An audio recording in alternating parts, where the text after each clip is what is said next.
Welcome to the Texas Go Radio Show. This is part one of the 1882 live stream by Owen Benjamin. I do want to give a shout out to Liz and Hoax Wars. They had a great show last night. All right, ladies and gentlemen, I'm so excited to have my guest today. He's a very, very old friend of mine from Los Angeles. You might know him from the sketch we did about who sleeps more, and I'll play that sketch in a little bit between me and Amy. He's a great nuclear physicist. We did a podcast together. We've been on the road together, and he actually has more allergies than Samoan Poppy. He almost died from a peanut. Ladies and gentlemen, Mr. Kevin Peter Hickerson. How are you, man? Hey, I'm doing great, man. Thanks for having me. I keep talking about... All right, so we are going to slow it down because he does have a guest, and it's not fair to the guest because I don't know who the guest is. I still find it hard to believe that he actually had... Then this sounds rough, but that he actually still has friends from back then, just based on him being a dangerous predatorial cult leader who has scammed a whole lot of people, just the all-around nature of who he really is. But let's try not to judge this doctor guy too harshly, I think. The stream, but it's finally happening. Yeah. No, we've stayed in touch, which is awesome. It's funny, the only two Kevins I knew in Los Angeles, I'm still friends with, and you're one of the other ones. You remember my boy Kevin Lilly, who's a trainer? I don't think so. I'm sure. I might have at like a party or something. Yeah, he's crushing now. He owns a bunch of gyms, but me and him are still tight. Me and you are still tight. I still have some friends in LA, but the comedian scene in me drifted for a while, but now they're starting to reach back out because I think the PC stuff is not working anymore, and a lot of people wish they had chicken. Oh my goodness, that is the dumbest. There is an argument for cancel culture, but Shane Gillis is one of the best examples of you can't cancel greatness. He literally was canceled as his career was taking off to the point to where he himself was, in Owen's words, demoralized. He wanted to get on the Joe Rogan podcast and vindicate his feelings and whatnot, but I mean, it obviously worked out well for him. The PC. What comedians out there are you listening to right now that you've been listening to over the last few years at least that even for 1 second gave in to the PC culture? None of the ones that I can think of actually did that. So that is a false narrative by Owen Benjamin because he has to cling to the one thing that he's got. One of the few things that he has, which is the most banned comedian in the world. Now, so wounds are healing. Yeah. I think Shane Gillis doing SNL. Oh, and see, he's about to. And just a little side note for all the bear goggle wearing cult members out there. He's actually laying the groundwork for him to go back to Hollywood. And whenever he does, he's not going to need y'all anymore. Hosting SNL is like a weird, bird in the canary in the coal mine kind of thing, because it's like that's just a complete apology essentially. I don't know how that's gonna go, but yeah, it's like an admission of guilt, like that they it's like, oh, oops. and they did that with Norm Macdonald years ago because at the point, like Shane's similar, where it gets to a point where someone's so obviously funny that it's ridiculous. Like when Norm Macdonald used to make fun of O.J. Simpson and then got fired. And then they let him host like 4 years later, and he just ripped on him the whole monologue. It was fucking hilarious. Yeah, he had a great joke that went something like I don't know, did I get funnier or did SNL get more racist or something? Hilarious, dude. No one's ever gonna beat Norm, but maybe someday someone will surprise me. How's the comedy scene in LA? It's getting a little better, like you said. Guilty confession right here. So I've been doing videos that interest me for a very long time. I've had channels that I treated like notebooks. Years ago, during the time that I actually listened to Owen. Oh, and this is embarrassing. I actually did a video where, and y'all are going to judge me so much. Which is right. I deserve it. I actually did a video that I compared, unironically, Owen to Norm. Oh, wow. Haven't done comedy in several months. That's just because I've drifted away for my own reasons. So I want to get back into it, though. And I want to restart the podcast, actually, except I want to do it on YouTube, for sure. It's not as good when I don't have you guys, but I'm going to try and get a comedian guest. See, that embarrasses me so much that I almost thought about redoing this video. Oh, my. And a scientist each time. That's my new plan. It's never going to be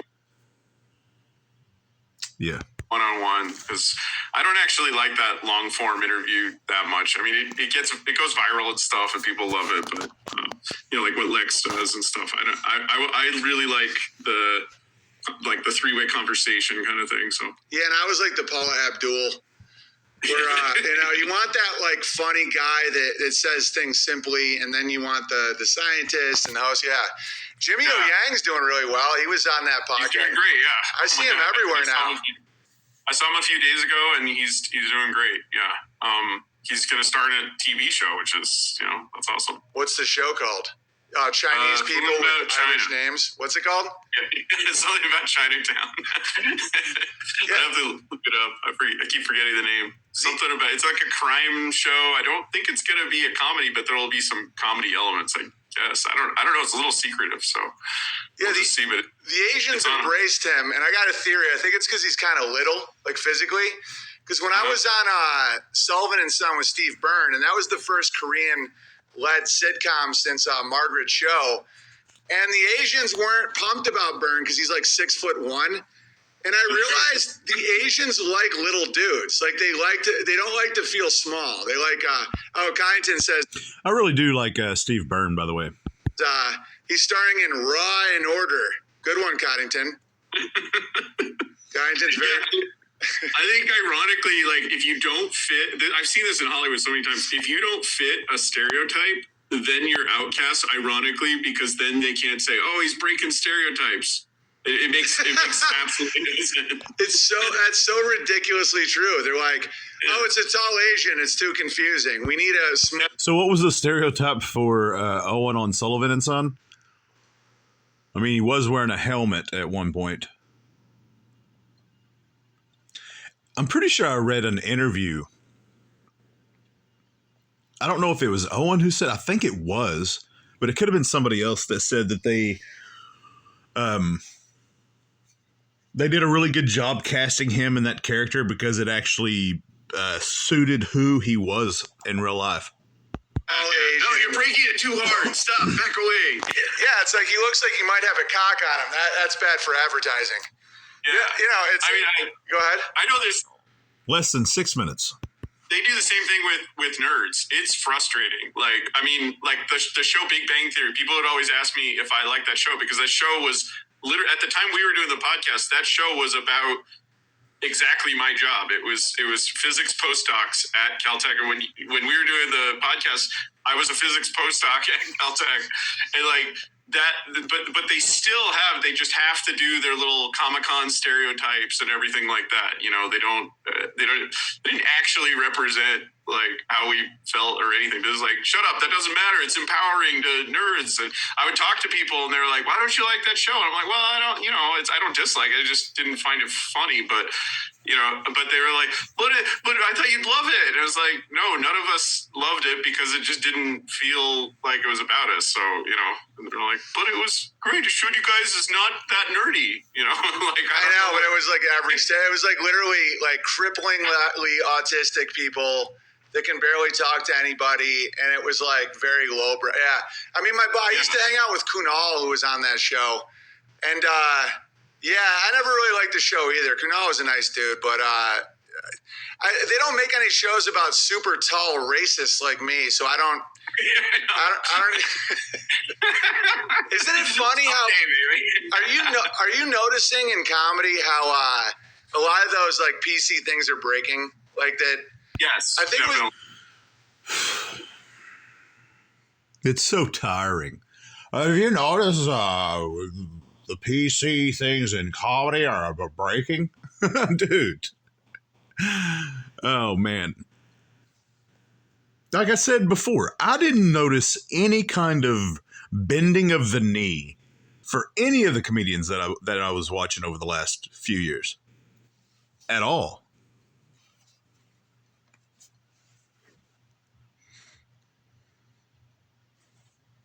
The George Especially Floyd rise. when I go see, I don't think you see it from the outside, but when I go to live shows, yeah, definitely, people they've moved pretty hard away from that in performances, which is great. But they still won't admit it publicly. It won't make it to the TV audience. It won't make it to. See, I'm not saying that none of them, but there was a few of them that didn't care. They just kept doing what they were doing. Quite to the social media a little bit, and then you're also seeing the hardcore thing where if anyone breaks a narrative, they're immediately like attacked as far right, which like that word doesn't even mean anything anymore, because and I did a stream the other day. You're gonna love it, dude. It's about how Biden's my favorite president because he's so racist, and I just I reframed it to because he really did. He just sat down with a bunch of blacks with fried chicken. Swear to God. And he's talking to him, and one of them's like, "Yeah, Mr. President, I visited a dry cleaner," and he goes, "Whoa, that's very impressive." And I'm like, and so because a long time ago, I wanted to write a bit where I'm going to start backing companies just to get them to pay me to stop. where I'm just going to be this huge Joe Biden supporter, where he says stuff like, poor kids are just as smart as white kids. Remember when he said that? Yeah, I remember and that. I'm just like, this is our guy. And people are like, wait, what? Meanwhile, Trump's like, the N-word is unacceptable. And Biden's son is just smoking crack. Biden's putting people in jail for crack. I'm like, yes, breaking narratives. I think this whole era right now. So is there a potential that Owen literally is his worst enemy? Because he is far more likable, far more understandable whenever he's talking to somebody in a reason. Well, see, no. The answer is no, man. No, you zoom out and you look at the entire picture, and just because he has moments like this does not mean it justifies or even makes the rest of it make any sense. Because it goes back to what I've said a lot. Just because anything good has happened in Bertaria, quote unquote, does not mean that it was because of Owen. It is in spite of Owen. It's just narratives are just breaking faster and faster. And I'm pretty optimistic about the future. I want your nuclear power shit to kick off. Yeah. I'm really into that. How's that going? Tell the people about nuclear power.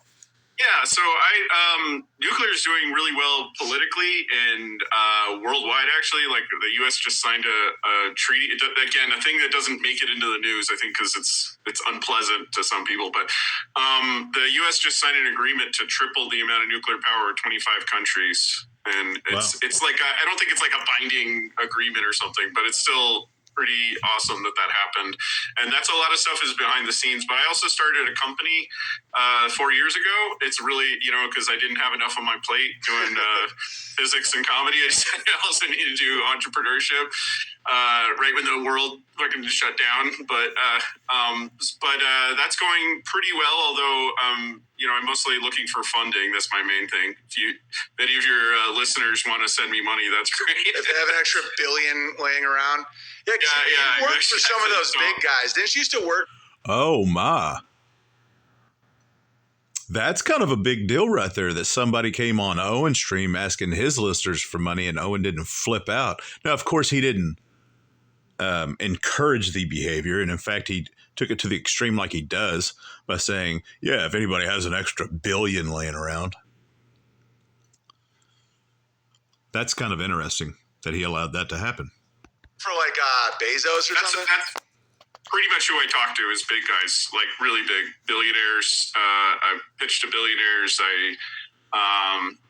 pitch to Department of Defense, the Department of Energy. Those are the people that I'm going for, and that's a very long and complicated process. So I'm not very intimidated by it. It's a thing that just happens at the rate it happens. And I've seen many companies start up. So I've worked on startups for the last 20 years. So I'm have a lot of patience when it comes to this. I'm not trying to do something right now. These kind of things move in the scale of decades, so I'm not super worried about it. Yeah, I can tell you what we're trying to do. Yeah, let's hear it. Yeah. So nuclear is already pretty damn good at making electricity, but the downside is you can see that with electricity you can only do so much. Like Elon's pitching electric cars, and there's some people. I think Biden's trying to force them on us and stuff. But I drive a Ford Ranger, and a Ford Ranger is not going to be a good electric truck anytime soon, and airplanes are also not going to go electric. This is just basic physics. This is not my political opinion. This is just how electrons work. So it's crazy that he has to actually say that to what he's saying, because everything's politically charged and whatnot, and people get upset over crazy things. On a side note, I posted a piece of AI art about the Texas goat. It shows like a goat radio host or whatever. And it's AI generated. And so I've been elevated to the next level of conspiracy because there's been a couple people, one person in particular who said that because of that picture, they know that I am an asset and that I am I'm either connected to or I am a Freemason. So that was interesting because I've always been on a certain side of conspiracies, and it's interesting to see somebody say something about me. Because I guess it's just so easy to make connections. Like electrons and chemicals, that's how they work. And so one of the things that always frustrated me about nuclear is that while nuclear is great for one part of the one part of the economy, the electrical economy, it's not great for energy transportation like jet fuel. But it occurred to me that you can use a nuclear reactor to actually generate fuel. You can make fuel out of it. And you can make, I don't mean like a fancy new fuel like hydrogen or something like that, although that's exciting, I guess. It can make actual drop-in replacements for gasoline. It just doesn't come out of the ground. It comes from farm waste converted into fuel, similar to what they tried to do in the 90s with biofuels. The problem is that they were trying to get the energy from the bio-waste itself, and there just isn't a lot of energy in farm waste. There's not even that much in sugar. There's about half as much in sugar as there is in jet fuel. As much as I'd love to be jet fuel powered, cows sit there chewing on grass all day, and they do it very slowly, and that's just how nature is. But that fuel you can get that energy source pumped into it from an outside source, and you can convert it into jet fuel. So this is like a totally renewable, totally accessible. Like anybody, I'm sure you have a lot of listeners who live in farm country, and there's tons and tons of farm waste collected every year. Bro, you're talking to your audience right now. I mean, everybody in the chat is already like, can you put it on your land? Like, how do you... Because I got a conspiracy theory for you. I think that prohibition wasn't even about getting rid of alcohol. It was getting rid of stills because... I don't know. I mean, it's probably both. But farmers used to be able to make their own fuel with corn and sugar and apples and shit.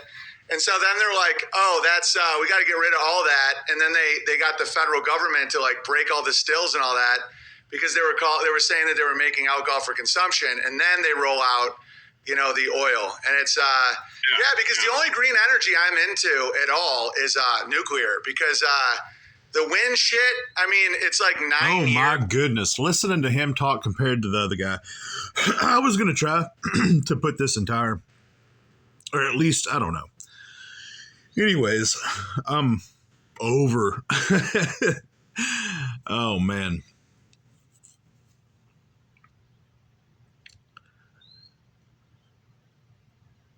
This is the Texas Goat Radio Show. As always, till next time.